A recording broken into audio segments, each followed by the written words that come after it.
मंच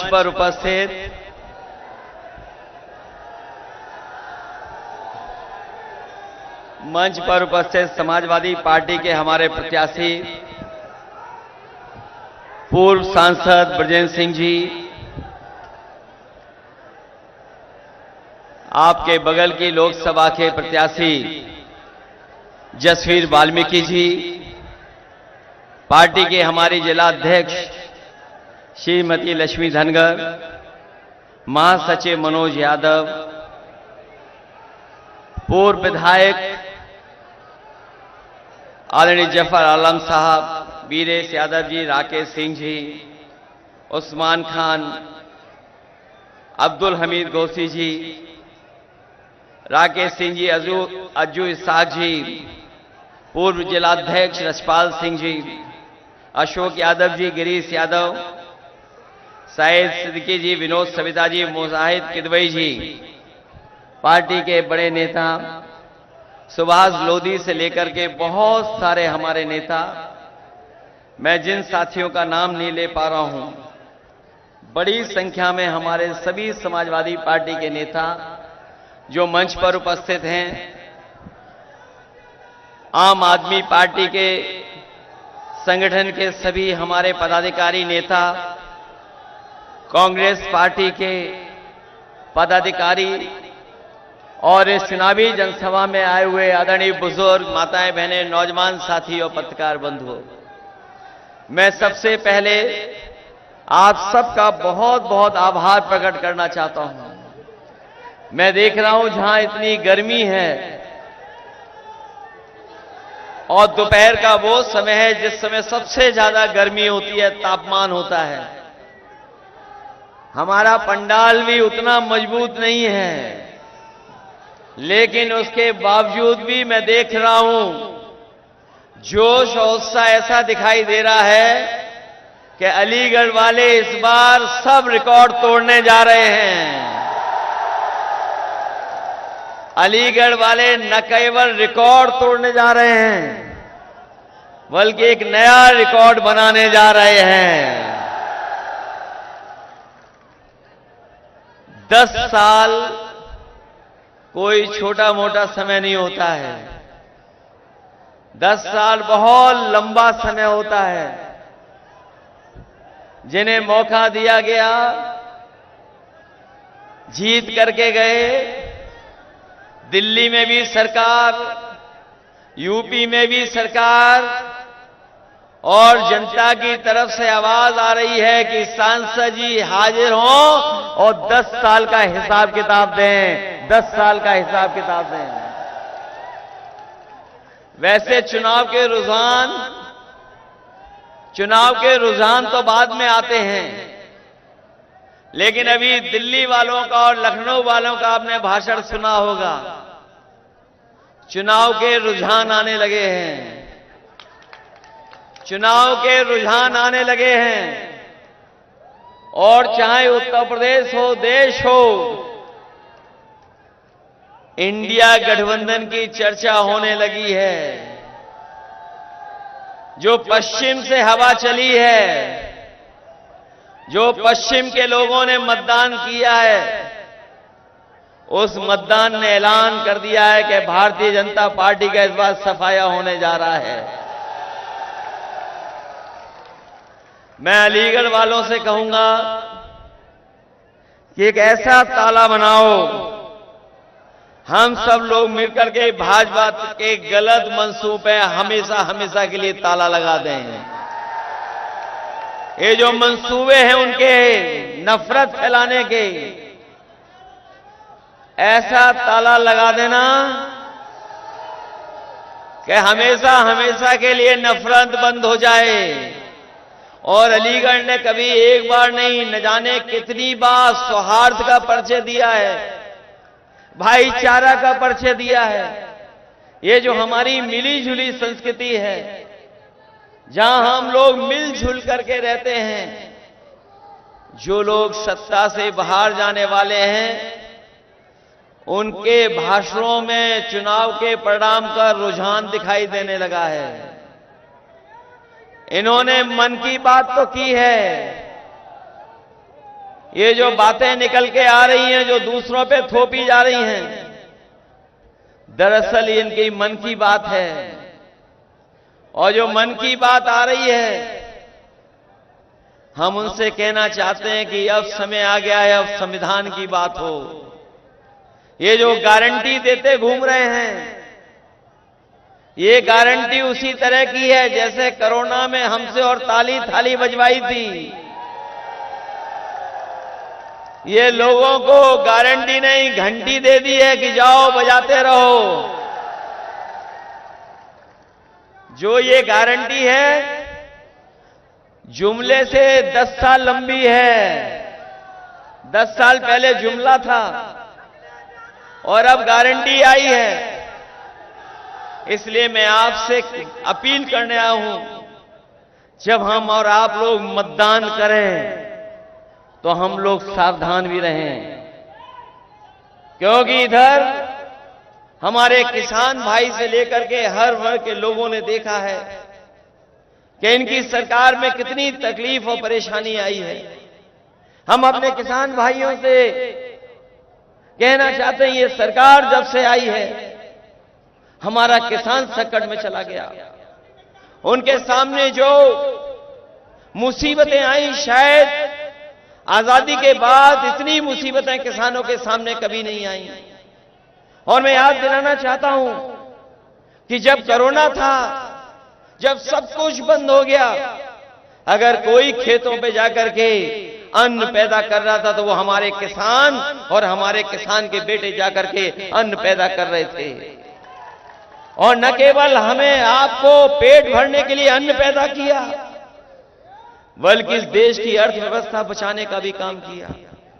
ये लोग धोखे से काले कानून लाए थे। हमारे किसान जानते होंगे, पूरे प्रदेश और देश के किसान दिल्ली जाकर के इस सरकार के खिलाफ खड़े हो गए। इन्होंने कीलें लगवाई, दीवारें खड़ी की, पुलिस लगा दी, ट्रैक्टर को डीजल नहीं भरने दिया, लेकिन हमारे किसानों ने परवाह नहीं की और वो दिल्ली जाकर के खड़े रहे। हजारों शहीद हो गए, लेकिन तभी लौटे जब किसानों के तीनों काले कानून वापस ले लिए सरकार ने।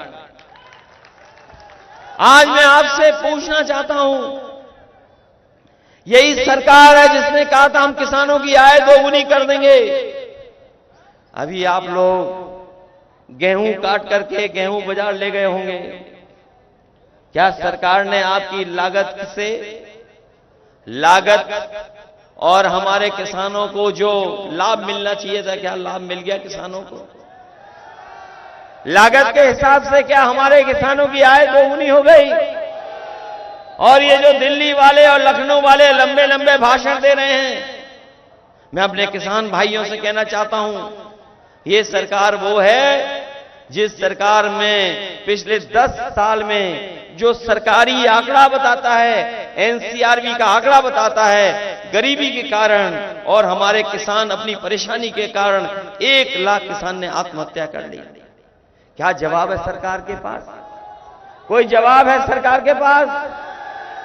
जहां किसान दुखी है, वहीं हमारा नौजवान जानता होगा, मेहनत करके, पढ़ाई लिख करके, अच्छी कोचिंग करके जब वो नौकरी पे गया, परीक्षा लिखी, लेकिन सरकार में पेपर लीक हो गया।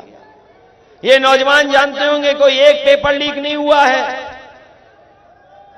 अभी तक जितनी भी उत्तर प्रदेश की परीक्षाएं हुई हैं, सब परीक्षाओं के पेपर लीक करा दिए। और पुलिस भर्ती को लेकर के जब हमारे नौजवान तैयारी कर करके गए, उन्हें लगा कि उनका भविष्य बन जाएगा, उन्हें नौकरी मिल जाएगी सरकारी। सरकार ने भरोसा दिलाया कि हमने पूरा इंतजाम किया है सुरक्षा का, कोई पेपर लीक नहीं होगा। लेकिन जब नौजवान परीक्षा देकर के घर लौटे, उन्हें पता लगा कि पेपर लीक हो गया है। कुछ लोगों को पेपर पहले ही मिल गया था, सरकार घबरा गई। अगर लाखों नौजवानों को 100 में से 100 नंबर मिल गए, पूरे के पूरे नंबर मिल गए, तो कैसे नौजवानों को नौकरी देंगे? इस घबराहट के कारण वो नौजवान चाहता था कि परीक्षा कैंसिल हो। इनका पेपर लीक हुआ, परीक्षा कैंसिल हो गई। सोचिए नौजवान साथियों, आपका 1/3 जीवन इस सरकार ने बर्बाद किया है। बताओ, 1/3 जीवन इस सरकार में बर्बाद हो गया आपका कि नहीं बर्बाद हो गया? आपका जीवन से खिलवाड़ करने का काम अगर कोई कर रहा तो ये सरकार कर रही है।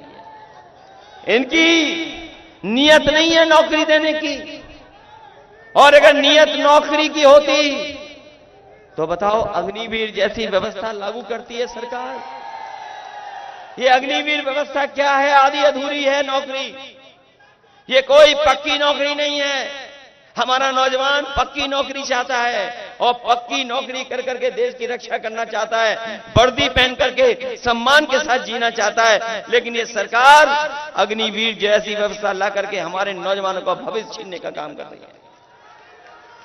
मैं अपने नौजवानों को कह के जा रहा हूं, समाजवादी पार्टी और इंडिया गठबंधन ने तय कर लिया है, हमारे नौजवानों ने जो खोया है, केवल खोई नहीं है नौकरी, मैंने पहले भी कहा 1/3 जीवन बर्बाद किया है।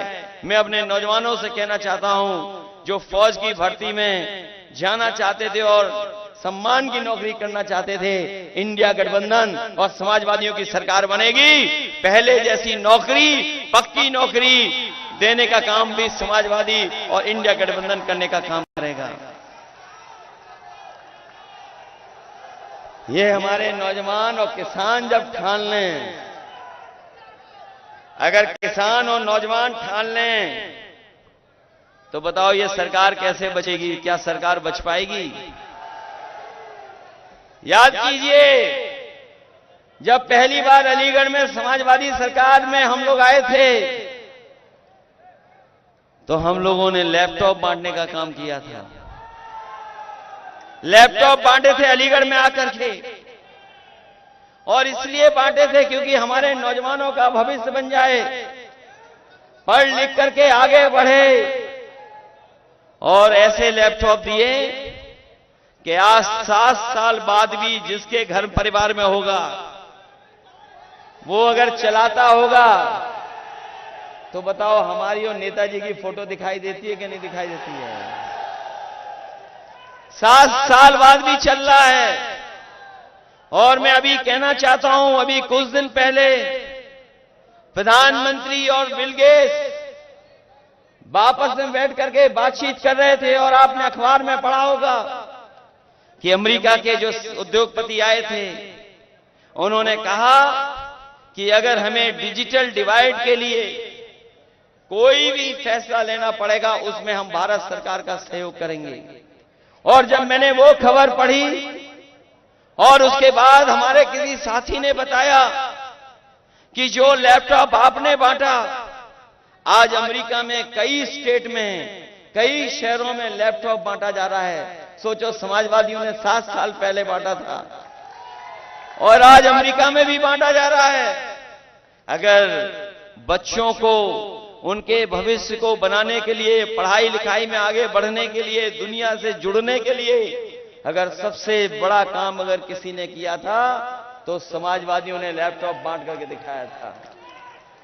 उसकी भी नकल की, इस सरकार ने नकल कर ली उसकी भी। हम लोगों ने इतना बड़ा लैपटॉप दिया, हमारे मुख्यमंत्री ने इतना छोटा दे दिया कुछ, और उंगली घिसते रहिए, चलेगा कि नहीं चलेगा इसका कोई भरोसा नहीं है। आपको याद होगा, यहां पर बिजली का कारखाना सबसे बड़ा किसी ने लगाया तो समाजवादियों ने लगाया।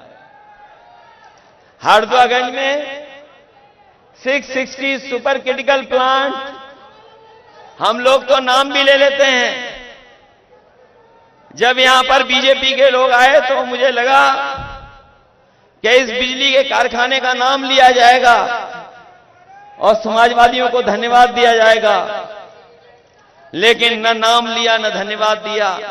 हमें खुशी है इस बात की, जो समाजवादी सरकार में बिजली का कारखाना लगा था, न केवल उत्तर प्रदेश में आम लोगों को बिजली दे रहा है, वो जो कारखाना लगा है न जाने हजारों नौजवानों को और मिलकर के कुल मिलाकर के हजारों लोगों को नौकरी मिली है। और जो आज 24 घंटे बिजली मिल रही है, अगर सबसे बड़ा योगदान सबसे ज्यादा सब स्टेशन बनाने का और बिजली कारखाने का लगाने का अगर किसी ने फैसला लिया था तो समाजवादियों ने लिया। उसी का परिणाम है कि आज उत्तर प्रदेश में बिजली ज्यादा बन रही है और ज्यादा मिल रही है। इन्होंने केवल एक काम किया, बिजली महंगी कर दी और मीटर लगा दिए। इनके 2 नंबर वाले नेता एक दिन भाषण में दे रहे थे, आप गूगल करके देख लेना। उन्होंने कहा था कि हम फ्री बिजली देंगे, फ्री बिजली देंगे। क्या बताओ फ्री बिजली मिल रही है कहीं? ये आप पार्टी वाले फ्री बिजली दे रहे गरीबों को दिल्ली में कि नहीं दे रहे हैं? और हम लोगों ने कहा था कि 300 यूनिट फ्री देंगे कि नहीं देंगे, लेकिन इन्होंने हमारे गरीबों से भी मीटर लगा के बिजली वसूलने का काम शुरू कर दिया है। ये सड़क पर जो एम्बुलेंस चलती है, ये जो गरीबों की मदद के लिए पहुंच जाती है, आप फोन करते थे एम्बुलेंस पहुंच जाती थी, मदद करती थी गांव में भी जाकर के। बताओ एम्बुलेंस वाली व्यवस्था इन्होंने खराब कर दी क्या नहीं कर दी? 10 साल दिल्ली वालों ने कोई एम्बुलेंस बढ़ाई क्या? और न केवल हमारी समाजवादियों की दी हुई एम्बुलेंस बढ़ा दी, वो खराब कर दी। और अस्पताल से लेकर के जिला अस्पताल में कहीं इलाज नहीं मिल पा रहा गरीबों को, न दवाई है न इलाज है। और अगर कोई गरीब पहुंच भी जाता है तो उसे सीधा सीधा कह देते हैं जाओ प्राइवेट अस्पताल में वहीं इलाज कराओ, सरकारी अस्पताल में कोई इलाज नहीं है। ये दुर्दशा पैदा की है। और न केवल ये, बल्कि पुलिस के लिए हम लोगों ने 100 नंबर एक अच्छी व्यवस्था दी थी। हमारे पुराने लोग जानते होंगे, थाने में अगर जाते थे तो कोई पुलिस पर गाड़ी नहीं होती थी। किसी को पकड़ने के लिए जो आता था शिकायत, उसी से डीजल पेट्रोल भरवा लेते थे, तब जाकर के उनकी गाड़ी चलती थी। वही 100 नंबर 112 कर दिया और हमारे पुलिस भाइयों को लगा कि 100 से 112 तो हमारा भी रेट बढ़ जाना चाहिए। सरकार ने 100 से 112 किया, लेकिन हमारे पुलिस के भाई लोग भी कुछ अपना रेट बढ़ाए हुए हैं। बताओ रेट बढ़ा हुआ है कि नहीं बढ़ा हुआ है? और ये लोग कभी कभी गुस्सा करते हैं, कभी कभी गुस्सा करते हैं, लेकिन इनको पता होना चाहिए जिस तरीके से अग्निवीर व्यवस्था बीजेपी ने 4 साल की कर दी, अगर इनकी दोबारा सरकार आ गई तो ये खाकी वर्दी वालों की 3 साल की नौकरी हो जाएगी। ये लोग भी आउटसोर्स पे चले जाएंगे। हर नौकरी इन्होंने आउटसोर्स कर दी कि नहीं कर दी? सोचो आप 3 साल बाद ये घर चले जाएंगे तो हमारे और आपकी तरह ही खेतों में घूम रहे होंगे। किसी को पता था कि अग्निवीर व्यवस्था आ जाएगी? बताओ किसी को पता था कि अग्निवीर व्यवस्था आ जाएगी? किसी को पता था कि नोटबंदी आ जाएगी? हमारे तमाम व्यापारी साथी यहां बैठे होंगे, वो जानते होंगे कि जब से नोटबंदी और जीएसटी आई है, हमारे तमाम हार्डवेयर और यहां के कारखानों को सबसे ज्यादा परेशानी पैदा की है।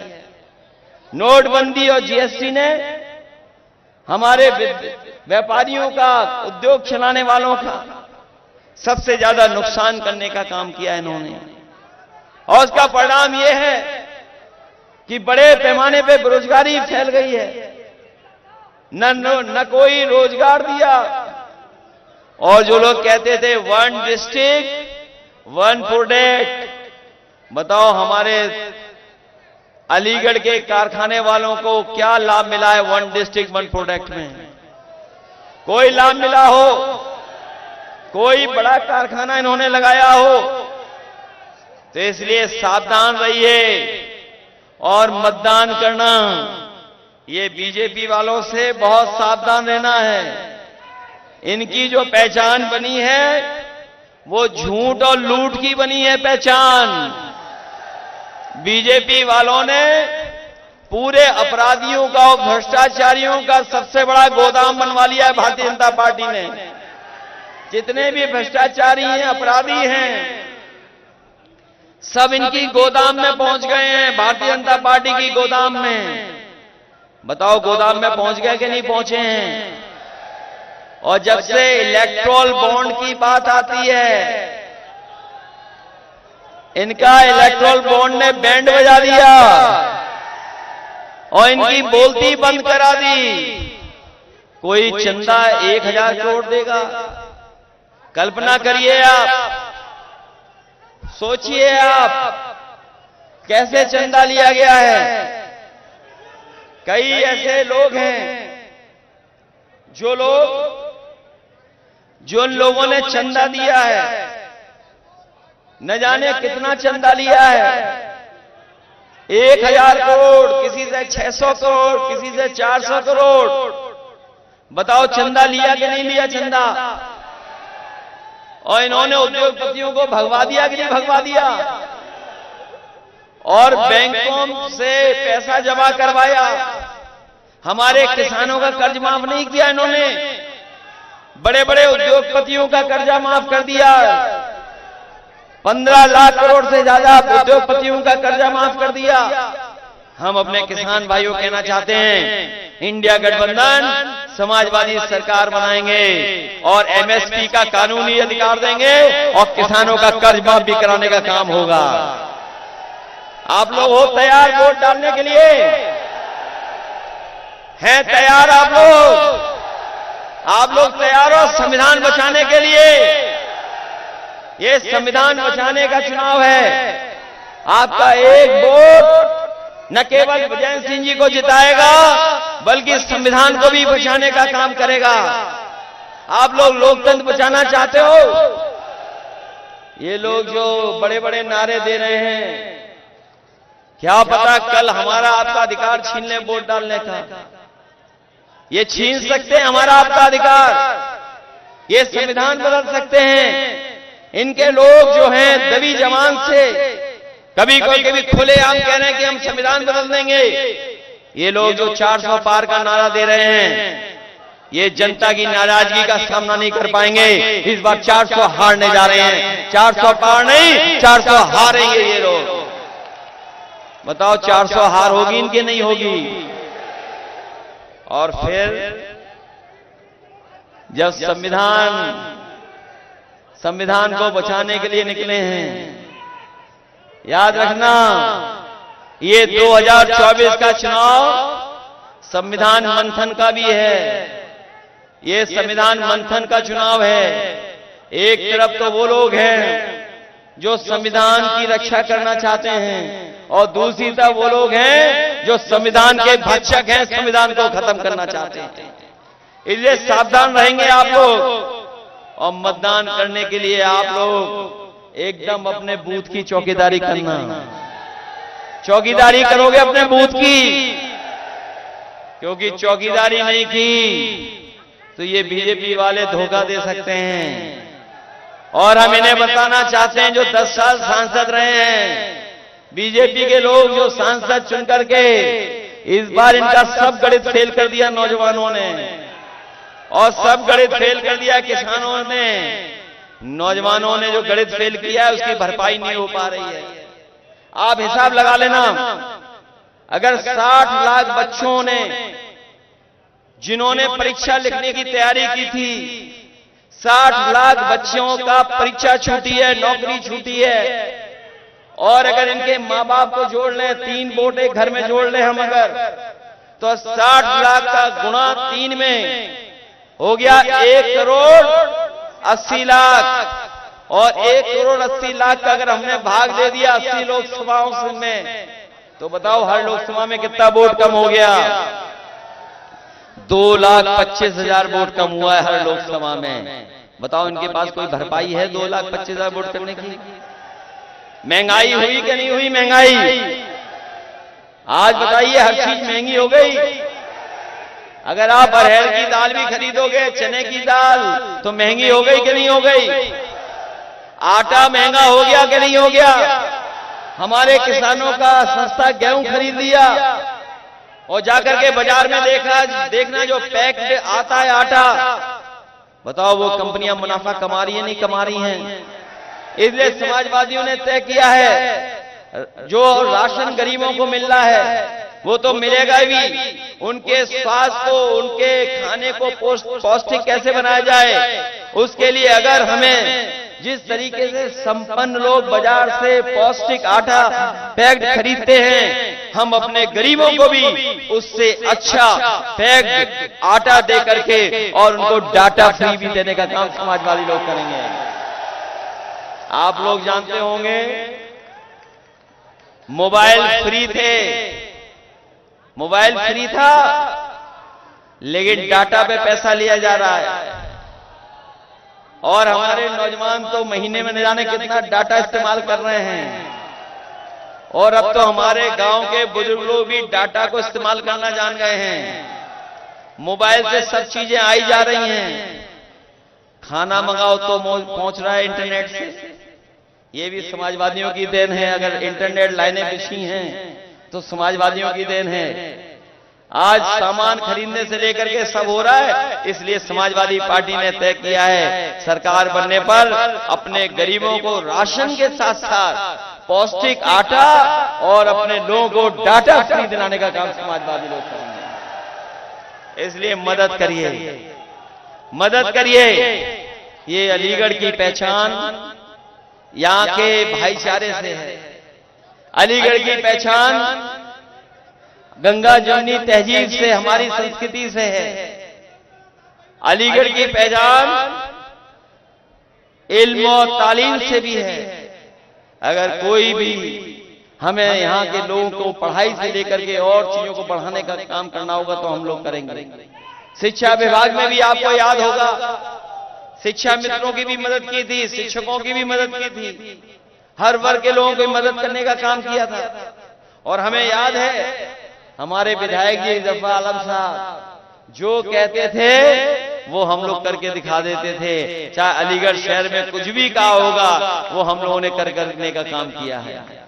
सुना है इधर ये अलीगढ़ शहर का कंपटीशन गोरखपुर से चल रहा है, बरसात में किसमें ज्यादा पानी भरेगा इसका कंपटीशन चल रहा है। बताओ यहां जल भराव है कि नहीं है? हमारे शहर अच्छे हो जाने चाहिए, शहरों को बर्बाद कर दिया, जहां गांव बर्बाद कर दिए। किसानों को अपनी रखवाली करनी पड़ रही खेतों की, बताओ रखवाली करनी पड़ रही कि नहीं करनी पड़ रही है? इसलिए आप सब लोग हमारी मदद करना। जोश और उत्साह तो बता रहा है कि अभी तक की मैं जानता हूं कि अलीगढ़ से जो संदेश जा रहा है वो लाखों लाख से वोट से जीतने वाला जा रहा है। वैसे तो ये सांसद रह चुके हैं, सांसद रह चुके हैं, इस बार पूर्वी हट रहा है और साइकिल से पहली बार लोकसभा में प्रत्याशी पहुंच रहा है, सांसद पहुंच रहा है, इंडिया गठबंधन का पहुंच रहा है सांसद। मैं जानता हूं अभी पर्ची से लेकर के बहुत सारी चीजें पूरी नहीं हुई हैं, वो तो बांटी जाएंगी, लेकिन हम अपने सभासद साथियों से कहना चाहते हैं कि आप लोग बहुत जिम्मेदारी से लड़े हैं, सब लोग मिलकर के हमारी मदद करना। आने वाले समय में हम अपने जिम्मेदार कार्यकर्ताओं का अगर सम्मान करना पड़ेगा तो सम्मान करने का काम भी अलग से करेंगे, जिससे हमारे कार्यकर्ताओं का मनोबल बढ़े। मैं इन्हीं शब्दों के साथ एक बार फिर अपने भारतीय किसान रक्षा दल और अपने हरपाल सिंह जी का जो हमें सहयोग और समर्थन दे रहे हैं कई मुद्दों पर, मैं उनका धन्यवाद देता हूं। साथ ही साथ और साथियों ने जो हमें सुझाव दिए हैं कि शिक्षा का जहां अलीगढ़ मुस्लिम यूनिवर्सिटी को और तमाम अगर पढ़ाई को लेकर के और भी सरकारी कुछ यूनिवर्सिटी बनाने का और हायर एजुकेशन का कुछ बड़े फैसले लेने होंगे तो हम अपने नौजवानों को कहना चाहते हैं, इस सरकार ने तो आपका 1/3 जीवन बर्बाद कर दिया है। जब कभी समाजवादी सरकार आएगी, आज के समय के हिसाब से जो दुनिया में कोर्स चल रहे हैं, जिन कोर्सों के माध्यम से आप एक सम्मान की नौकरी और सम्मान का रोजगार पा सकते हैं, उस दिशा में हम लोग काम करेंगे, जिससे कि अपने नौजवानों का भविष्य बन सके। इन्हीं शब्दों के साथ, इस उम्मीद और भरोसे के साथ कि हमारी पार्टी के दोनों लोकसभा हाथरस और लोकसभा अलीगढ़ को ऐतिहासिक वोटों से जिता देना, मैं अपने सभी आए हुए समाजवादी साथियों का बहुत बहुत आभारी हूं। बहुत बहुत धन्यवाद। इस उम्मीद और इस भरोसे के साथ कि आप सब लोग मिलकर के समाजवादी पार्टी और इंडिया गठबंधन को ऐतिहासिक वोटों से जिता देंगे। आप सबको बहुत बहुत बधाई, बहुत बहुत धन्यवाद आपका।